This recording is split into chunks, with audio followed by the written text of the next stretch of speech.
Hello students, welcome to my YouTube channel maths idol. Myself doctor Kavita Gupta.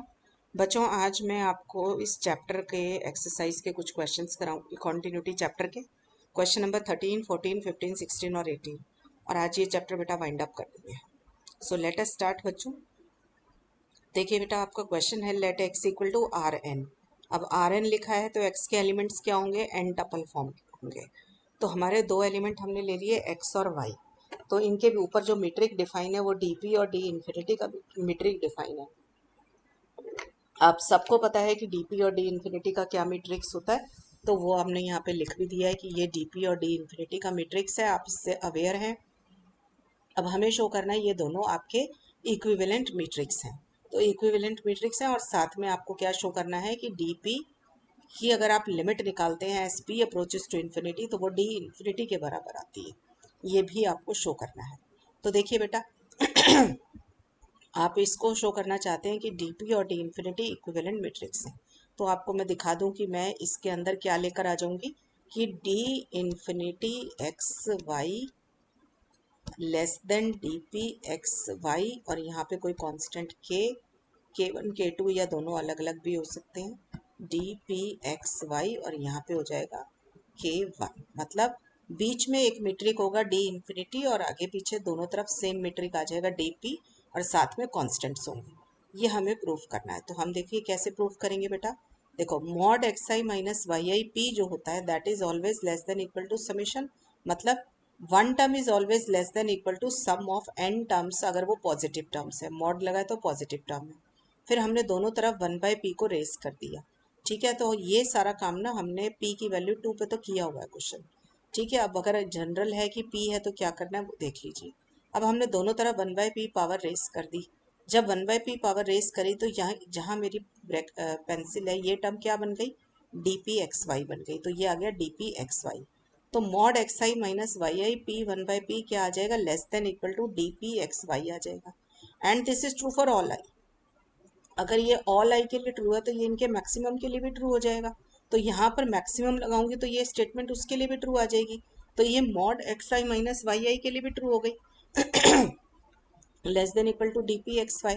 तो अगर ये maximum के लिए ट्रू है, आपका ये देखो पी और वन बाई पी तो कैंसिल हो जाएगा। तो mod x I minus Y I is less than D P x Y आ गया। और ये मैक्सिमम एक्स आई वाई आई क्या होता है आपका? D infinity. डेफिनेशन दे रखी है ना क्वेश्चन में, ये देखो ये किसके बराबर है? D infinity. तो डी इन्फिनिटी एक्स वाई क्या आ जाएगा? Less than equal to D P x Y आ जाएगा। ठीक है बेटा, ये यहाँ तक आ गया। अब नेक्स्ट साइड दूसरी साइड भी प्रूफ कर दें। तो देखिए, हमने अब दूसरी साइड प्रूफ करने के लिए क्या ले लिया कि एक जैसे maximum of x I minus Y i i varying from one to n है, तो इनमें से कोई एक टर्म लेंगे तो that term is less than its maximum term. तो mod x I minus Y i less than equal to maximum आ गया। और ये मैक्सिमम वाली टर्म क्या है आपकी? D infinity. तो मॉड एक्स आई माइनस वाई आई क्या आ जाएगा? लेस देन, ये देखो mod x I minus Y i less than d infinity x Y आ गया। And the statement is true for all i. तो i equal to one to n सबके लिए ट्रू है। तो जब वन लेंगे तो ये आ जाएगा। ठीक है, यहाँ पर जब टू लेंगे आप तो ये x two minus y two mod is less than equal to d infinity x Y आ जाएगा। फिर ऐसे ही करके एन तक ले लो। ठीक है, सबके लिए आ जाएगा ना। और साथ में ये अगर मैं इसकी पावर पहले पी भी रेस कर दूं, पी पावर भी रेस कर दूं, ठीक है, तो इनकी पी पावर के लिए भी आ जाएगा। क्लियर है? अब आप इन सबका टोटल कर दो, ये जितनी भी इक्वेशन है इन सबका टोटल कर दो ओवर एन। तो ये यहाँ वाली टर्म्स इकट्ठी हो जाएंगी तो इनका टोटल आ जाएगा summation i varying from one to n mod x I minus Y I p आ जाएगा। और ये डी इन्फिनिटी एक्स वाई वाली टर्म जो है ये सब में कॉमन आ रही है। मतलब ये कितनी बारी आ रही है? ये भी एन टाइम्स आएगी। तो ये n times d infinity x y की पावर पी आ जाएगा। अब आप क्या करो, इस दोनों तरफ one by p power raise कर दो। तो हमने दोनों तरफ one by p power raise करी तो यहाँ पे p into one by p होकर ये खत्म हो जाएगा और इधर n की पावर वन बाई पी बन जाएगा। तो ये अच्छा है। ये किसके बराबर है? D P x y. ये एज इट इज, ये एज इट इज। तो अब ऊपर की दोनों टर्म्स को कंसीडर किया वन और टू को, तो हमारे पास ये रिलेशन आ जाएगा। तो ये आपने थ्योरम करी हुई है कि अगर इस टाइप का रिलेशन होल्ड करता है तो मैट्रिक्स जो होते हैं वो इक्विवेलेंट होते हैं। तो आपका डीपी और डी इन्फिनिटी क्या आ गया? इक्विवेलेंट मैट्रिक्स आ गया। अब इसके अंदर लिमिट ले लो, लिमिट लो as p approaches to infinity. तो डी इन्फिनिटी एक्स वाई की लिमिट भी ले ली, इसकी तीनों तरफ लिमिट का साइन लगा दो। तो डी इन्फिनिटी एक्स वाई पे तो कोई फर्क नहीं पड़ेगा क्योंकि इसके अंदर पी है नहीं, तो ये तो यही रह जाएगा डी इन्फिनिटी एक्स वाई। अब एन वन बाय पी किसके बराबर होगा, आप जब पी को अप्रोचेस टू इन्फिनिटी ले लेंगे यहाँ पर, तो आपका जो आ जाएगा ये किसके ऊपर बराबर आ जाएगा, पी को इन्फिनिटी लेंगे तो देखो वन अपॉन इन्फिनिटी क्या आता है, zero. Anything to the power zero is one. तो आपका ये एन वन बाय पी क्या की लिमिट क्या आ गई, वन आ गई। तो ये वन आ गई, तो ये डी इन्फिनिटी एक्स वाई आ गया। अब आप ये देखो स्क्वीज थ्योरम का इस्तेमाल करो कि आपकी अगर a n less than equal to b n less than equal to c n होता है, ठीक है, अगर limit n tends to infinity a n और सी एन बराबर हो तो बी एन की भी वही लिमिट होती है। तो आपकी ये वाली लिमिट और ये वाली लिमिट सेम आ गई, तो ये इसकी भी वही लिमिट हो जाएगी, ठीक है। या फिर आप डायरेक्ट भी देख सकते हैं कि अगर ये जो नंबर है limit d P x y जो है वो एक नंबर से लेस भी और ग्रेटर भी, तो वो क्या होगा, उसके बराबर हो जाएगा। तो ये इसके बराबर आ गया, यही आपको प्रूफ करना था। नेक्स्ट आ जाइए, आपके पास है डी और डी स्टार, कोई भी दो मैट्रिक्स दे रखे हैं आपको सी डैश जीरो वन के ऊपर, ठीक है। तो डी एक्स वाई आपको दे रखा है supremum of mod x t minus y t, t belongs to zero one, and supremum of x dash t minus y dash t, t belongs to zero one, ठीक है। ये d x y आपको define करके दे रखा है, और D star आपको दे रखा है supremum mod x t minus y t, ठीक है। तो यहाँ सिर्फ एक ये वाली टर्म है डी स्टार के पास, और डी एक्स वाई के पास ये दोनों टर्म्स हैं। तो आपको शो करना है d and d star are not equivalent metrics, ठीक है। तो ये दोनों इक्विवेलेंट नहीं है, ये आपको प्रूफ करना है। तो मैंने क्या किया बेटा, ये जो मेरे पास था जो आपको मैट्रिक दे रखा था, इसमें मैंने एफ एन टी लिया है टी एन अपॉन एन, ठीक है। ये देखो जब भी कोई चीज़ नॉट करनी है, मतलब जो चीज़ रूल आउट करनी होती है, तो उसके लिए काउंटर एग्जाम्पल दिया जाता है। तो हम इसका एक काउंटर एग्जाम्पल दे रहे हैं कि ये दोनों इक्विवेलेंट नहीं है। तो उसके लिए मैंने पहले एफ एन टी ले लिया टी एन बाई एन। तो इसका जब डेरिवेटिव लेंगे तो एफ एन डैश टी क्या आ जाएगा आपके पास, इसका डेरिवेटिव लेंगे तो टी एन माइनस वन आ जाएगा। अब क्योंकि आपके पास ये टी एन माइनस वन एक पॉलिनोमियल है of degree n minus one, तो ये कॉन्टिन्यूस होगा। कहाँ पे कॉन्टिन्यूस होगा, पूरी रियल लाइन पे कॉन्टिन्यूस होता है पॉलिनोमियल। मेरा इंटरवल जीरो वन है, तो ये जीरो वन इंटरवल के अंदर कॉन्टिन्यूस होगा। तो being a polynomial of degree n minus one, this f n dash is continuous.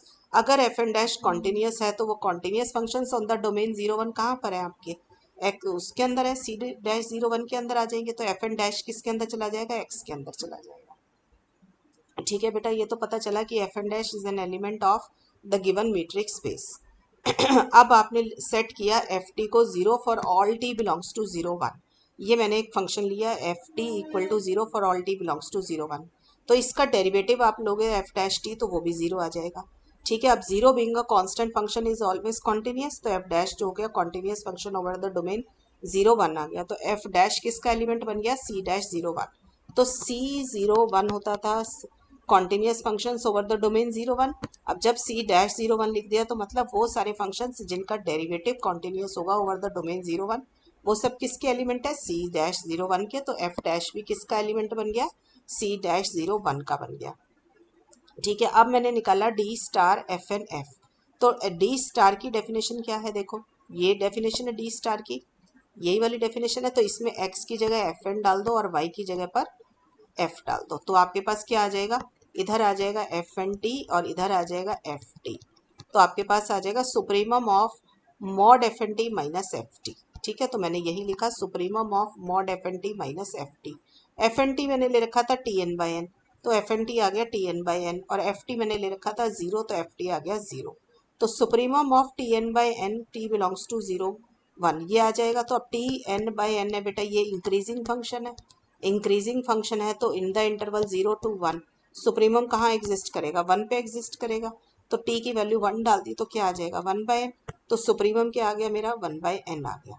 तो limit n tends to infinity अगर अब मैं ले लूँ d star f n f की, तो इसका क्या मतलब है, limit n tends to infinity one by n, वो क्या हो जाएगा, जीरो हो जाएगा। तो f n converges to f with respect to d star आ जाएगा, क्योंकि ये लिमिट हमारी क्या आ गई है, जो है जीरो आ गई है, ठीक है। अब जैसे आपने ये डी स्टार लिया था ऐसे ही डी एफ एन एफ ले लो।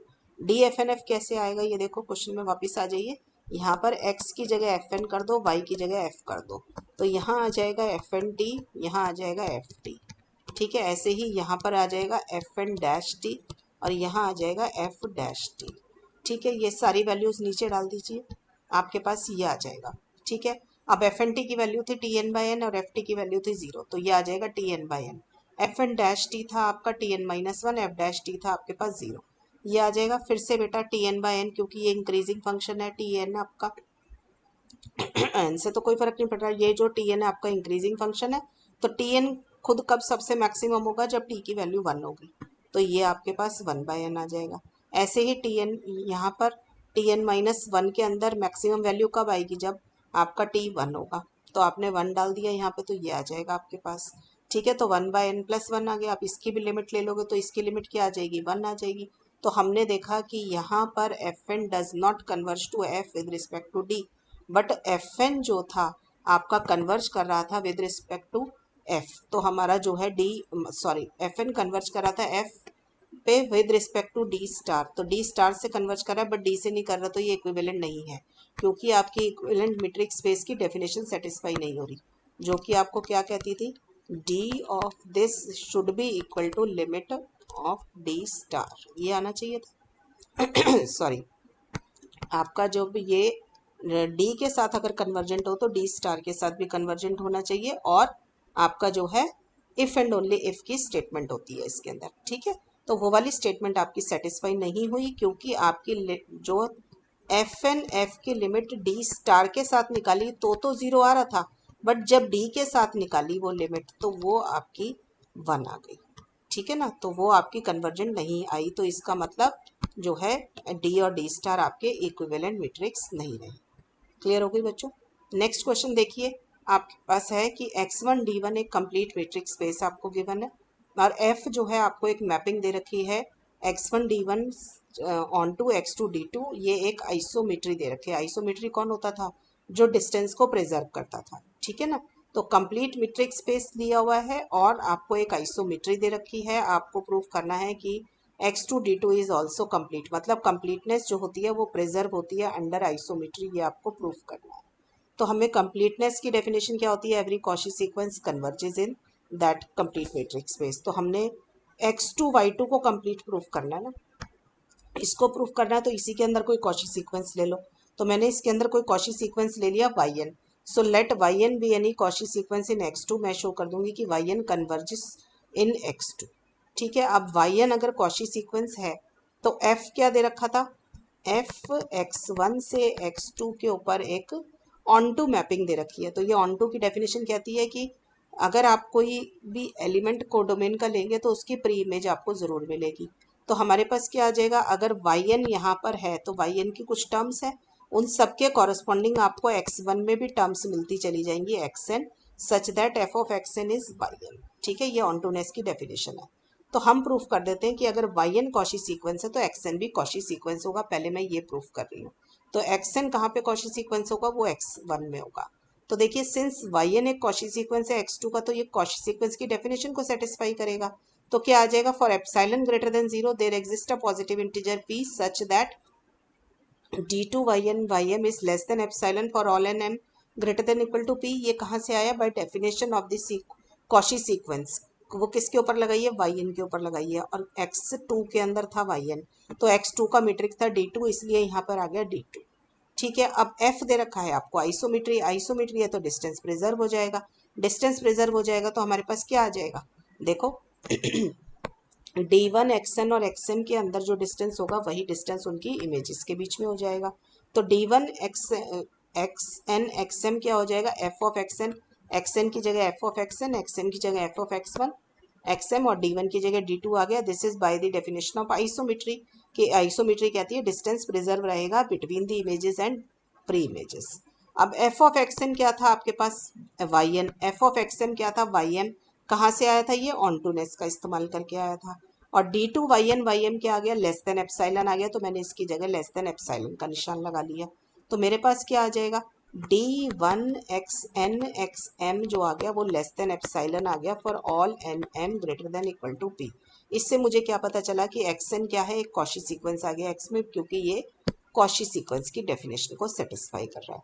तो xn एक कॉची सीक्वेंस आ गया x में, और x के बारे में हम क्या जानते हैं कि वो एक कंप्लीट मैट्रिक्स स्पेस है।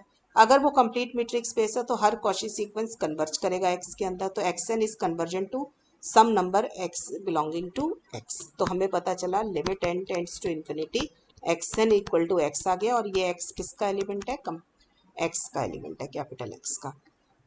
अगर ये लिमिट इसकी है, एक्स एन की लिमिट एक्स है और एक्स एन एक कन्वर्जेंट सीक्वेंस है, तो ये कन्वर्जेंट सीक्वेंस की डेफिनेशन को सेटिस्फाई करेगा। तो कन्वर्जेंट सीक्वेंस की डेफिनेशन क्या है, for epsilon greater than 0 there exist a positive integer m such that d of x n x is less than epsilon for all n greater than equal to m। अब ये x n क्योंकि with respect to metric d1 था, तो इसकी जगह d1 लिख दिया।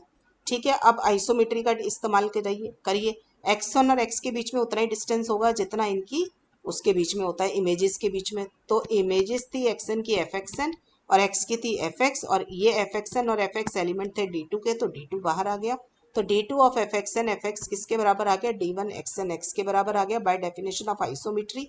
और d one x n x आपको दे रखा है लेस देन एप्सिलॉन, तो मैंने लिख दिया लेस देन एप्सिलॉन। तो ये एफ ऑफ एक्स एन था, वाई एन एफ एक्स था, एफ एक्स को एफ एक्स ही रहने दिया। तो मेरे पास क्या आ गया, d two y n comma f x is less than epsilon for all n greater than equal to m. तो यहाँ से मुझे क्या पता चल गया कि वाई एन जो होगा वो किस पे कन्वर्ज करेगा, एफ एक्स के ऊपर कन्वर्ज करेगा। और ये किसके रिस्पेक्ट में कर रहा है, with respect to metrics d two पे कर रहा है। और वाई एन था क्या, कॉची सीक्वेंस था, कहाँ पे था, एक्स टू के अंदर था। तो और ये कोई भी आर्बिट्ररी सीक्वेंस था। तो हमें पता चला कि every Cauchy sequence in x two converges in x2, क्योंकि ये fx किसका एलिमेंट था, x2 का एलिमेंट था। तो हमारे को पता चला कि कोई कॉची सीक्वेंस जो yn लिया था वो fx पे कन्वर्ज कर रहा था, और fx x2 का एलिमेंट था, तो वो किस में कन्वर्ज कर रहा था, x2 में कन्वर्ज कर रहा था। तो हमारे पास आ गया x2 is a complete metric space. तो हमें पता चला completeness is preserved under isometry. Next example देखिए बेटा, आपको दे रखा है x equal to l p and let d x y is equal to this. ये आपको मैंने लिख कर दे दिया कि एल पी होता है तो मीट्रिक स्पेस ये होता है आपके पास। ठीक है, जहाँ पर x is equal to x i varying from 1 to n, मतलब इसके एलिमेंट्स किस फॉर्म के हो गए, x1 x2 x3 ऐसे करके सीक्वेंस बना हुआ है। और y सीक्वेंस हो गया जिसकी टर्म्स है y1 y2 yn। ठीक है, इस y1 y2 dash dash till infinity जा रहा है। ठीक है, आपने मैपिंग डिफाइन करी, phi is from l p to l p as phi of कोई भी एलिमेंट एल पी का लिया आपने x1 x2 से डैश डैश, वो किसके ऊपर जा रहा है, 0 x1 x2 ऐसे करके जा रहा है। ठीक है, तो आपको प्रूफ करना है कि फाई एक आइसोमेट्री है। आइसोमेट्री बनानी है आपको phi from l p to l p. ठीक है, आइसोमेट्री मतलब डिस्टेंस प्रिजर्व होगा। तो डिस्टेंस प्रिजर्व आपको करना है तो आपको क्या शो करना है, पहले इधर के कोई दो एलिमेंट ले लो, सपोज एक्स और वाई। ठीक है, इनके ऊपर मीट्रिक लगाया, ये आया, और इधर के दो एलिमेंट क्या होंगे, इमेजेस होंगी इनकी, फाई एक्स फाई वाई, इनके ऊपर मीट्रिक लगाया, ये दोनों बराबर आने चाहिए। That is the definition of isometry. तो हमने d phi x phi y को कंसीडर कर लिया। फाई एक्स किसके बराबर है, ये लिखा हुआ फाई एक्स किसके बराबर है, 0 x1 x2, तो इसकी जगह पे 0 x1 x2 आ गया। फाइव वाई होगा तो एक्स की जगह पे वाई रिप्लेस कर दो तो ये आ जाएगा 0 y1 y2। अब इनके ऊपर डी की डेफिनेशन लगाइए। डी की डेफिनेशन क्या थी, मॉड एक्स आई माइनस वाई आई पी, और ऊपर है 1/p, यही है समेशन के साथ। ये देखो, समेशन एक्स आई माइनस वाई आई पी अंदर और फिर 1/p बाहर। तो वही काम करिए, सारी कॉरेस्पॉन्डिंग टर्म्स को माइनस कीजिए और पावर को लीजिए p। तो आपके पास क्या आ जाएगा, देखो 0 - 0 p, पहली टर्म पहले में से माइनस, x1 में से y1 दूसरे में से दूसरी टर्म माइनस, और पावर p रेस करी, समेशन लगाया और ऊपर 1/p लगाया। तो हमारे ये इनफाइनाइट टर्म्स है, तो आई वेरिंग फ्रॉम 1 to इन्फिनिटी आ गया। तो ये किसके बराबर है, x I minus Y i के बीच का डिस्टेंस लिया, देखो 0 - 0 होने से तो 0 ही हो गया ना। तो ये सारी terms x1 - y1 x2 - y2, आई की वेरिएशन कहाँ से आ गई, 1 से लेकर इन्फिनिटी तक। तो ये किसकी डेफिनेशन है, डी एक्स वाई की। तो d of phi x phi y किसके बराबर आ गया, डी एक्स वाई के बराबर आ गया। तो ये क्या बन गया, मेरा आइसोमेट्री बन गया। क्लियर है बच्चों। नेक्स्ट क्वेश्चन देखिए, अगर f कोई आइसोमेट्री है x1 d1 से x2 d2 के ऊपर, तो f जो होगा एक होम्योमॉर्फिज्म बनेगा बिटवीन x1 एंड x2। क्या कन्वर्स इसका ट्रू है, जस्टिफाई कीजिए। मतलब आइसोमेट्री इम्प्लाइज होम्योमॉर्फिज्म, ये तो आपको शो करना ही करना है। कन्वर्स के लिए पूछ रहा है कि क्या ये ट्रू है या नहीं है। तो पहले तो हमारे को दे रखा है कि बेटा ये आइसोमेट्री है दो के बीच में। तो आपको पता है कि दो मीट्रिक स्पेस आइसोमेट्री के हैं जब उनके बीच में एक आइसोमेट्री एग्जिस्ट करती है। तो ये ऑन टू आइसोमेट्री आपको दे रखी है, तभी दो मैट्रिक्स जो होते हैं आपके क्या बनते हैं, आइसोमेट्रिक स्पेसेस कहलाते हैं। तो आपको पता है कि आइसोमेट्री जो होती है वो हमेशा ही वन वन तो होती है। ये मैंने आपको ऑलरेडी प्रूफ भी करा रखा है, मैंने यहाँ पे दोबारा भी कर दिया है।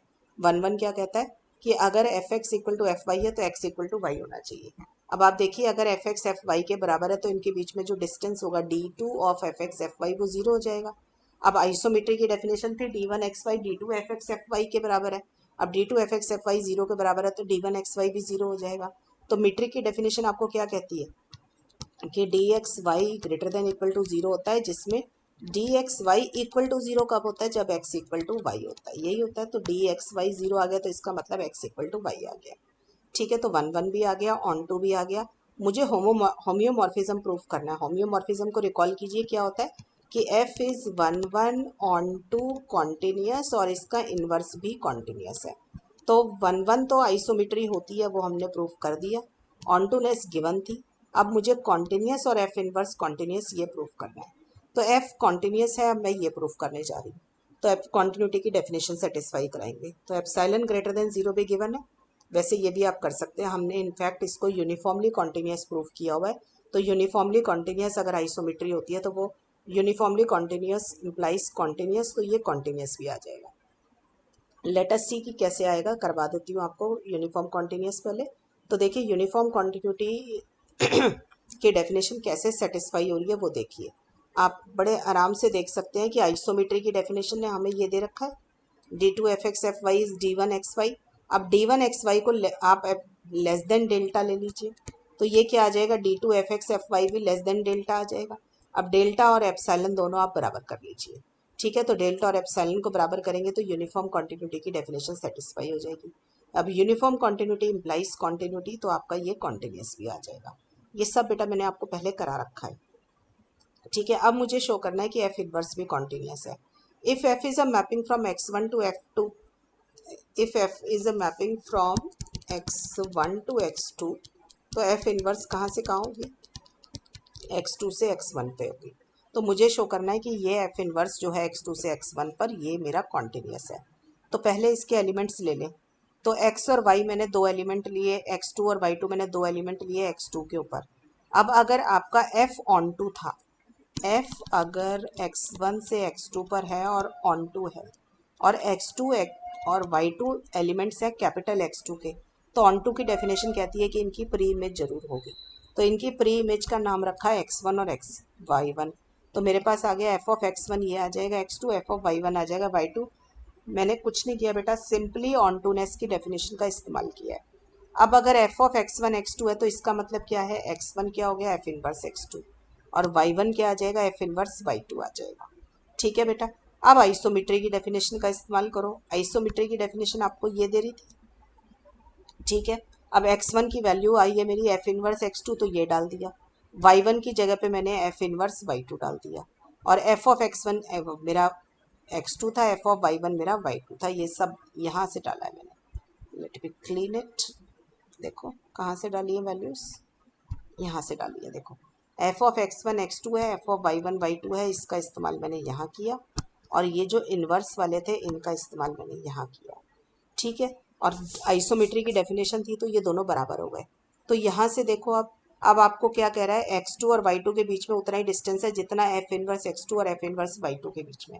इससे आपको क्या पता चल गया कि f इनवर्स एक आइसोमेट्री है। तो f इनवर्स एक आइसोमेट्री बन गई। अब आइसोमेट्री इज ऑलवेज कॉन्टिन्यूस, क्यों, क्योंकि मैंने आपको बताया है isometry is always uniformly continuous.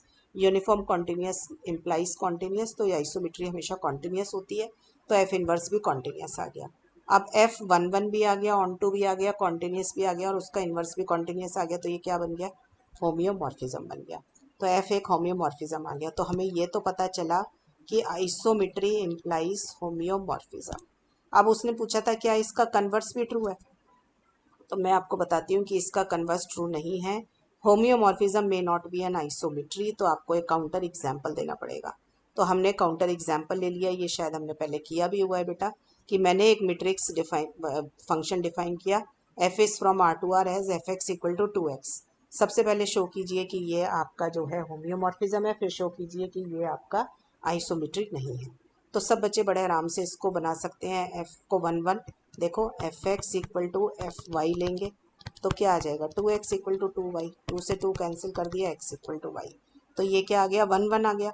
On to नेस भी सब बच्चे आराम से कर सकते हो, कुछ भी मुश्किल नहीं है। कोई भी एलिमेंट इधर लो, let y belongs to r, find an x belongs to r such that f of x equal to y. तो f ऑफ x क्या है 2x, तो 2x इक्वल टू वाई आ जाएगा। तो x क्या आ जाएगा y/2 आएगा। अब y कोई एक रियल नंबर था तो y/2 भी रियल नंबर है। तो आपको डोमेन में एक एलिमेंट मिल गया x इक्वल टू y/2। आप शो कर देना f ऑफ y/2 किसके बराबर होगा 2 इंटू y/2, क्योंकि डेफिनेशन है ना F x equal to 2x, तो वही लग गया। तो ये किसके बराबर आ गया y के बराबर आ गया। तो f ऑफ x y के बराबर आ गया, तो ये ऑन टू भी है। अब F x equal to 2x है, 2x क्या है पॉलिनोमियल ऑफ डिग्री 1, तो it is continuous over the whole real line, तो आपका f जो है कॉन्टिन्यूस भी आ गया। अब f इनवर्स x क्या है आपका x/2 होगा। ठीक है, मैंने सिखा रखा है इनवर्स निकालना। ये देखो अगर एफ एक्स आपका 2x है ना, इनवर्स निकालना है ना, तो इस एफ एक्स की जगह y डाल दो। ठीक है, तो y इक्वल टू 2x आ गया, यहाँ से x निकाल लो, x आ गया y/2 ना, तो ये y/2 आपका f इनवर्स बनाएगा। तो f इनवर्स x क्या हो जाएगा x/2, y को x से रिप्लेस कर दिया तो f इनवर्स x क्या है x/2। Again this x/2 is a polynomial of degree 1, so it is continuous, तो f इनवर्स भी कॉन्टिन्यूस आ गया। तो f क्या बन गया आपका होम्योमॉर्फिज्म बन गया। बट ये एफ आइसोमेट्री नहीं है। क्यों नहीं है? क्योंकि इनके बीच में डिस्टेंस देखो, डी ऑफ x1 x2 क्या होगा मॉड x1 माइनस x2, और डी ऑफ fx1 fx2 क्या हो जाएगा fx1 है 2x1, fx2 है 2x2 bye definition of f। तो इसके बीच में डिस्टेंस क्या होगा mod of 2x1 minus 2x2, 2 को बाहर निकाला तो मॉड x1 माइनस x2 आ गया। तो x1 और x2 के बीच का difference mod x1 minus x2, और इनके इमेजेस के बीच में डिस्टेंस डबल आ रहा है, तो ये बराबर तो नहीं आया। बराबर नहीं आया तो ये आइसोमेट्री भी नहीं बनाएगा। तो हमें पता चला कि homeomorphism may not be an isometry, but isometry is always a homeomorphism. तो बच्चों ये चैप्टर कॉन्टिन्यूटी का आज यहाँ पे ख़त्म हो गया है। So I am winding up this lecture here, chapter भी ख़त्म हो गया। तो आज का काम इतना ही था बेटा, नेक्स्ट क्लास में आगे करेंगे नया चैप्टर। टिल देन बच्चों पढ़ाई करते रहें, ऑल द बेस्ट।